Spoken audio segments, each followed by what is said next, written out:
So I wonder, how many times have you done this? You ring up a company, any company, could be a bank, it could be a house builder, garage, anyone. You get through on the phone and it's an automated response. It's a telephone hold. But you just don't like the voice. If you'd like to leave a message, your call is very important. It's really grating now. It sounds too dull, it sounds too bored, they're jabbering away. Oh, I give up. You put the phone down. Come on, I've done that too, be honest. But why? Why do we do that? It's a bit weird, isn't it? I mean, I've voiced telephone holds. Thank you for calling Crown Developments, the leader in heritage. But obviously, I've got no idea what reaction I got with every caller who rang that number. Did I sound dull, unprofessional, convincing, approachable, officious, friendly? I've got no way of knowing.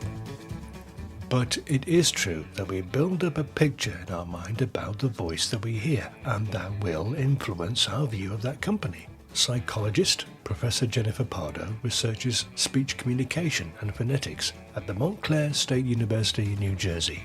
I'll paraphrase a quote from her. It's on the swaddle.com website. If you're looking for one particular acoustic element that makes people like a voice, the closest is speaking rate, followed by intonation. But it's not one thing on its own. In general, she says, people who tend to speak a little slower are thought to be friendlier and kinder. Well, that's like me then, isn't it?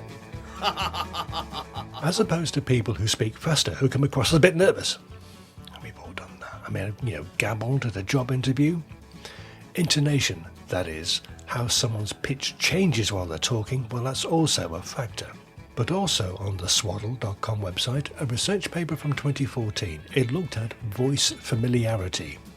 A voice appears more attractive when it sounds similar to ours.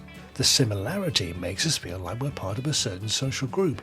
The posh tag is phonetic convergence. That means simply, people interested in each other tend to start sounding similar. They adopt phrases and intonations completely unaware of the effect. It's a psychological brain thingy going on. So if we're a customer for a particular product and we hear a voice like ours on the online content, our sort of age group, we tend to feel more comfortable, more at ease, because we feel like we know them, we trust them, they're part of our team. Funny old business, this voice lark. I mean, who knew? So tell me, when you heard an ad or a voiceover and thought, yep, that's for me, how do I pay? The snag is, we probably can't answer that because we didn't realise it happened.